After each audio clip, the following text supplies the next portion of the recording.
सुवर्ण सिद्धि द्वारा चक्रधर को सुनाई जा रही रासव सृगाल कथा के इस अंतिम भाग में आपका फिर से स्वागत।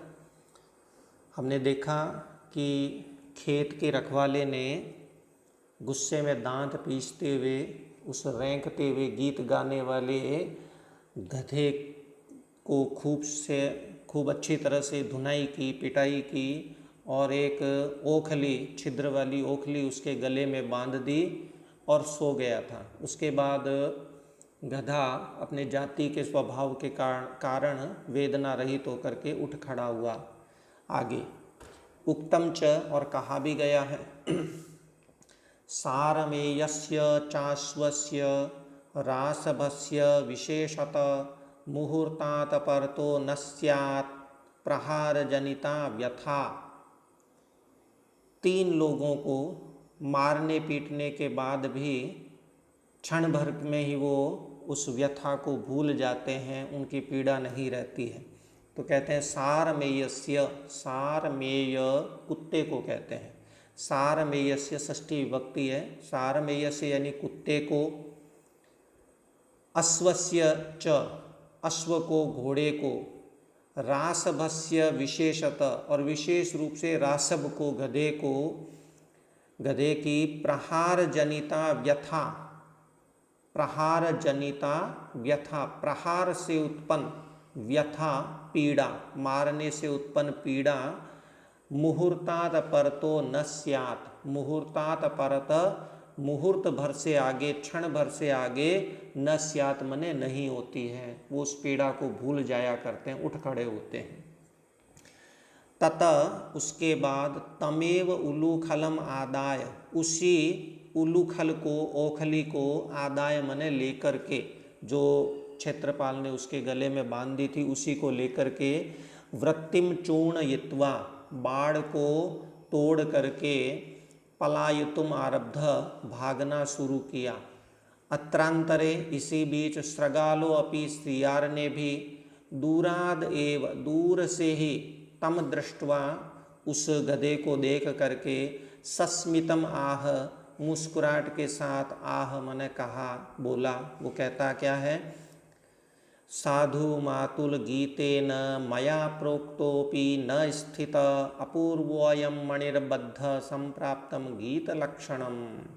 साधु मातुल, वो मातुल मामा को कहता है संबोधन करते हुए, अरे मामा, साधु, शाबाश, बहुत बढ़िया।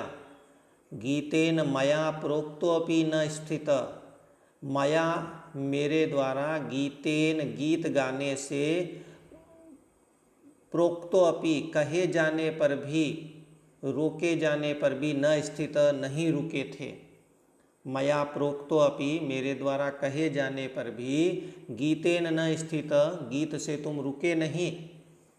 और अपूर्व अयम मणिर्बद्ध, अपूर्व अयम मणिबद्ध, और ये अपूर्व है ना, बहुत विलक्षण सुंदर जो मणि है वो बद्ध, तुम्हारे गले में बांध दी गई है। जो ओखली है उसी को मणि कह रहा है। और कहता है अंत में संप्राप्तम गीत लक्षणम, वास्तव में तुमने क्या है, गीत लक्षणम संप्राप्तम, गीत का जो लक्षण है, अंतिम जो पुरस्कार मिलता है, उस गीत के पुरस्कार को संप्राप्तम मने पा लिया है। तद भवानपि मया वार्यमाणोऽपि न स्थित। अब सुवर्ण सिद्धि चक्रधर को कहता है कि तद तो भवान अपि, आप भी, वो चक्रधर से कहता है कि आप भी, मया वार्यमाणो अपि, मेरे द्वारा रोके जाने पर भी, न स्थितः नहीं रुके थे। मैंने तो खूब कहा था कि ये सोना मिल गया, अब ये सोना ही हमारी निर्धनता को दूर कर देगा, हम लौट चलें, लेकिन तुम रुके नहीं, तुम मणियों के लोभ में आगे बढ़ गए थे।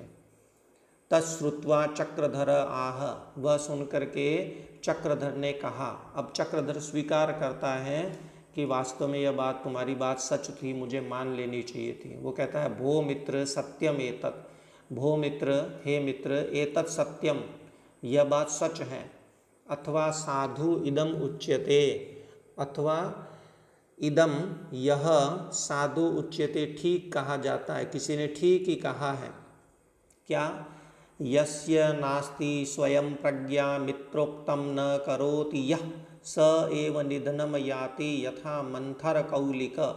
यस्य जिसके, जिस व्यक्ति के नास्ति स्वयं प्रज्ञा, स्वयं खुद की प्रज्ञा नास्ति नहीं है, खुद की बुद्धि है नहीं, और मित्रोक्तम, और मित्र की बात को भी, मित्र के कहे को भी न करोति यह जो न करोति नहीं करता है, मित्र की बात भी नहीं मानता है, खुद की बुद्धि भी नहीं है, स एव निधनम याति, वही निधनम याति यथा मंथर कौलिक। मंथर कौलिक, मंथर नाम के कौलिक के यथा मने समान, कौलिक जुलाहे को कहते हैं जो वस्त्र बुनने का काम करता है। तो मंथर कौलिक यथा, मंथर नाम के कौलिक के समान, यथा मने समान, मंथर नाम के जुलाहे के समान, स एव वही व्यक्ति निधनम याति, निधन को प्राप्त होता है, मृत्यु को प्राप्त हो जाता है। सुवर्ण सिद्धि आह। अब सुवर्ण सिद्धि आश्चर्य में पूछता है, आह मैंने कहता है कथम एतत्, यह कैसे, मुझे तो पता नहीं है। तो सो अब्रवीत, वह कहता है। अब चक्रधर सुवर्ण सिद्धि को मंथर कौलिक की कथा सुनाने जा रहा है, तो अगले भाग में हम मंथर कौलिक कथा का पाठ करेंगे, पढ़ेंगे। अस्तु, नमो नमः।